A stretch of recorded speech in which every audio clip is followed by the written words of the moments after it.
नमस्कार, आपण बघत आहात सत्य टॉक न्यूज मराठी। त्या दिवशी गुढीपाडवा मेळाव्यामध्ये मी जे सांगितलं माझ्या पक्षातल्या सर्व पदाधिकाऱ्यांना आणि माझ्या महाराष्ट्र सैनिकांना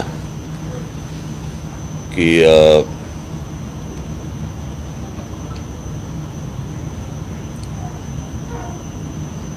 यावेळेस नरेंद्र मोदी यांना आपण पाठिंबा द्यायचा आहे।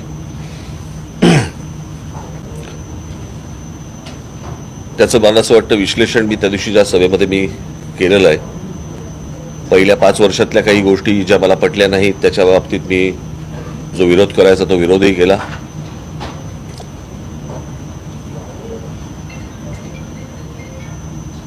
अनेक वेळा सांगतात लोक की राज ठाकरेंनी भूमिका बदलली। प्रश्न 2014च्या अगोदरची भूमिका ही निवडून आल्यानंतर सत्तेत आल्यानंतर जर तिकडे भूमिका बदलू शकते तर मला असं वाटतं की मला भूमिका बदलणं आवश्यक होतं। आणि त्याला भूमिका बदलणं म्हणत नाहीत, त्याला धोरणांवरती त्याला टीका म्हणतात। आणि त्याप्रमाणे त्या प्रकारची टीका मी त्यावेळेला केली। अर्थात ती टीका करताना त्याच्या मोबदल्यात काही मागितलं नव्हतं की मला मुख्यमंत्री पद पाहिजे म्हणून मी टीका करतोय, माझे 40 आमदार फोडले म्हणून मी टीका करतोय, असल्या कुठच्या गोष्टींमधनं ती टीका नव्हती। ती मुद्द्यांना टीका होती,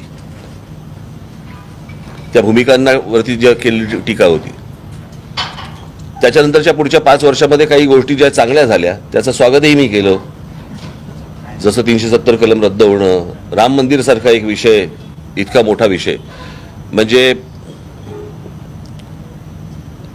खरं तर राम मंदिर ही गोष्ट आपल्याला काही धर्माच्या आधारावरती राष्ट्र उभं नाही करायचे, परंतु 1992 पासून ते 2024 पर्यंत एक रखडलेली गोष्ट ज्याच्यामध्ये आजपर्यंत इतक्या कारसेवकांनी ज्यांनी आपली स्वतःची आहुती दिलेली आहे। तर मला असं वाटतं तेव्हा तुम्ही कोणी तेव्हा नसाल,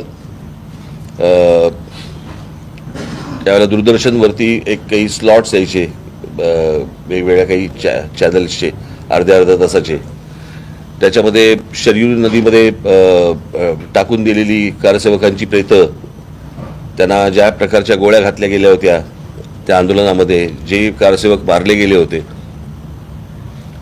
मला असं वाटतं त्या सगळ्या कारसेवकांचे आत्मे शांत झाले असतील आणि ते राम मंदिर उभं राहिल्यावरती। आणि एक निश्चित जर इतक्या वर्ष प्रलंबित राहिलेला प्रश्न जर नरेंद्र मोदी नसते, जरी सुप्रीम कोर्टाने आदेश दिलेला असला तरी, जर ते नसते तर राम मंदिर उभंच राहू शकलं नसतं। हा तसा अनेक जसे पेंडिंग विषय आहेत तसा हा एक तसाच राहून गेला असता विषय। सो एनआरसीचा विषय असेल, राम मंदिराचा असेल, 370 कलम असेल, अनेक गोष्टींवरती मी त्या वेळेला स्वागतही केलं, अभिनंदनही केलं। मी स्वतः फोन करून अभिनंदन केलं या गोष्टींचं। काही गोष्टी चांगल्या होताना जेव्हा दिसायला लागतात त्यावेळेला मला असं वाटतं की एका बाजूला एक धडगुजरं कडबोळं आणि एका बाजूला एक खंबीर नेतृत्व, अशा वेळेला पुन्हा त्यांना एकदा संधी देणं हे आवश्यक आहे असं मला वाटलं। आणि म्हणून मी पक्षाने आमच्या ठरवलं की त्यांना नरेंद्र मोदी यांना पंतप्रधान पदाची पुन्हा एकदा संधी देण्यासाठी म्हणून पाठिंबा द्यावा। अर्थात महाराष्ट्रासाठीच्या म्हणून आमच्या काही मागण्या आहेत, त्या त्यांच्यापर्यंत जातीलच, त्यांच्यापर्यंत पोहोचल्या जातीलच। त्याच्यामध्ये मराठी भाषेला अभिजात भाषेचा दर्जा देण्यापासून अनेक गोष्टी आहेत। महाराष्ट्रातल्या गडकिल्ल्यांचं संवर्धन, त्या दिवशी जो तरुणांचा मी विषय केला होता की आता या सगळ्याच्यामध्ये काही गोष्टी अशा असतात की औद्योगिक दृष्ट्या महाराष्ट्र हा खूप पुढे हरलेला आहेच म्हणजे त्याच्यामध्ये। आणि उद्योगधंद्यांमध्ये किंवा उद्योगपतींना पहिल्या ज्यांना प्रेफरन्स म्हणतो आपण असा वाटणारा हे महाराष्ट्र राज्य हे एकमेव राज्य आहे। आणि माझी अपेक्षा आहे की नरेंद्र मोदी